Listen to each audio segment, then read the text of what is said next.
Hi! Happy Saturday everyone, mga kapatid. Alam niyo mga kaibigan, marami mga nakita ko ng video nung mga past day, almost buong week na to nung nakasang lang. Ang video na napanood ko, nakakagulat na kung saan ang pinagtatalunan, obligasyon ba ng mga anak na magbigay ng sustento sa kanilang mga magulang? Obligasyon ba ng isang anak na ikaw ay magbigay, tumulong, o magbigay ka ng kung anong material, magbigay ka ng pera dahil ikaw ay, nakagaan ka, nakatapos ka na, nakapag-aral ka na. Itong pinag-uusapan ngayon sa social media, mga kaibigan. Ito po ang aking masasabi tungkol sa usapin kung obligasyon ba ng mga anak na sila'y magbigay sa mga magulang. Ang tungkulin o obligasyon ng anak sa magulang. Sa panahon ngayon, isa sa mga usapin ay ang pagtanaw ng utang na loob ng mga anak sa kanilang mga magulang. May nagsasabi na ito ay dapat lang at may nagsasabi din naman na hindi dapat. Sapagkat sa una pa lang, walang nandapat utang na loob ang anak sa magulang dahil responsibilidad ng magulang ang pagbuhay at pagpapalaki sa kanilang mga anak.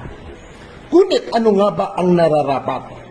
Sa mga magulang, totoong responsibilidad ninyo na buhayin, palakihin, pakainin at pag-aralin ang inyong mga anak. Yan ang basic na human right na kailangan bawat isang desisyon nyo na magkaroon ng anak. Kaya nararapat lamang na maibigay ninyo at tungkulin at responsibilidad nyo na ibigay sa kanila ang mga basic human right na ito hanggang sila ay sumapit sa tamang sinasabi natin na legal age. Kapag dumating na sa wasto at tamang edad ang inyong anak at may kakayanan na silang buhayin ang kanilang mga sarili, doon lang nagtatapos ang inyong tungkulin at responsibilidad sa kanila.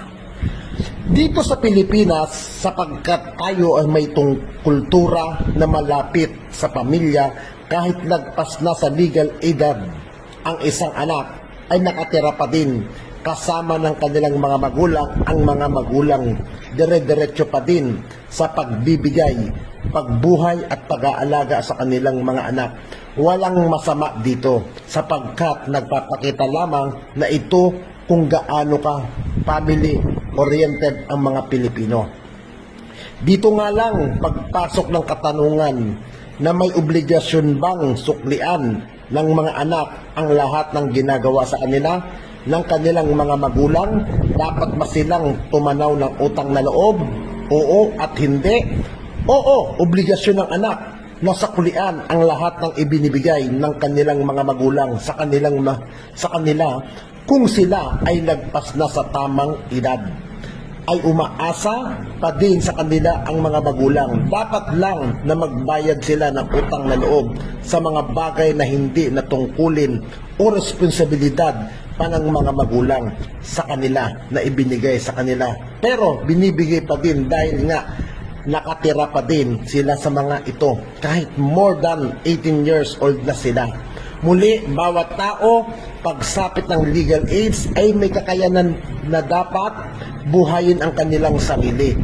Kapag kayo ay may matatatanda na pero umaasa pa din sa inyong mga magulang, diyan papasok ang pagbabayad nyo at pagtanaw ng utang na loob sa kanila. Hindi dahil kung ikaw naman ay umaalis sa poder ng iyong magulang pagsapit mo ng tamang edad, wala kang obligasyon o utang na loob na dapat bayaran. Nagawa lang nila ang parte nila bilang magulang na sa iyo na ang desisyon or choice kung dapat ka pa bang magbalik or hindi. Ngunit muli, hindi mo ito obligasyon pa. Mali sa magulang, wag na wag kayong mag-aanak kung hindi pa kayo handa. Kung wala pa kayong kakayahan na ibigay ang mga pangangailangan ng inyong mga magiging anak. Hindi tama na gawin o gamitin ninyo bilang retirement fund ang inyong mga anak. Hindi tama na obligahin sila na buhayin kayo at urugain pagdating ng panahon na kayo ay sobrang tanda na. Sapagkat hindi natin kontrol kung ano man ang maging desisyon ng mga anak, lalo na kapag ang mga yan ay piling bumuo din ng sariling nilang mga pamilya. Nagpapasalamat na lang tayo na sila'y tatanaw ng utang na loob, ngunit hindi nila ito obligasyon at hindi ninyo sila dapat obligahin dahil wala silang dapat responsibilidad sa inyo. Tayo ang responsibilidad sa ating pamilya, mga sarili. Simula nang tayo ay magkaroon na ng kakayanan na buhayin ang ating mga sarili, bonus na lang ang pagmamahal sa atin ng mga anak at asawa. Muli, para sa mga anak, choice nyo kung kayo ay tatanaw ng utang na loob. Hindi choice ninyo din kung susuporta kayo sa inyong mga magulang o hindi hanggang sa kanilang pagtanda. In reality, ang pinakamoral na bagay na gawin ay ang tumanaw ng utang na loob, sapagkat walang katumbas ang anuman halaga ang pagmamahal ng magulang sa anak, lalo't kahit na hanggang sa pagtanda natin ay nakaagapay pa din sa atin ang ating mga magulang.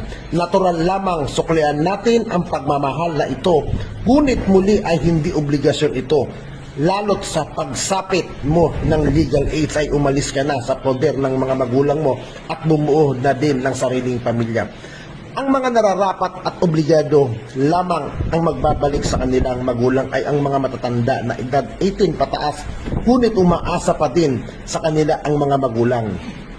Sila ang natural na dapat magbayad ng utang na loob. Uulitin ko, ang pagtanaw ng utang na loob o ang pagbabalik ay personal choice nyo.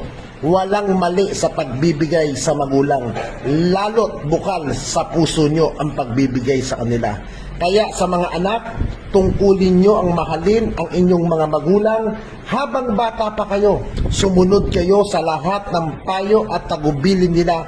Mag-aral kayong mabuti at kayo ay maging mabuting tao. Tulungan ninyo ang inyong mga magulang hanggang kaya ninyo at hanggat kayo ay nakakapisan o nakatira pa sa kanila bilang balik sa pagmamahal sa pag-aalaga. At sa mga magulang, palakihin ninyo ang inyong mga anak ng wastong may respeto at may takot sa Diyos. Palakihin nyo sila bilang mga mabubuting mamamayan, pakainin ng pag-aralin at gabayan ninyo sa lahat ng bagay. Huwag na huwag isusumbat lahat ng nagawa mo, sapagkat ito ay obligasyon mo sa kanila. Kung ikaw ay naging isang mabuting magulang, tiyak magbabalik at magkukusang magbibigay ng iyong mga anak pagdating ng panahon.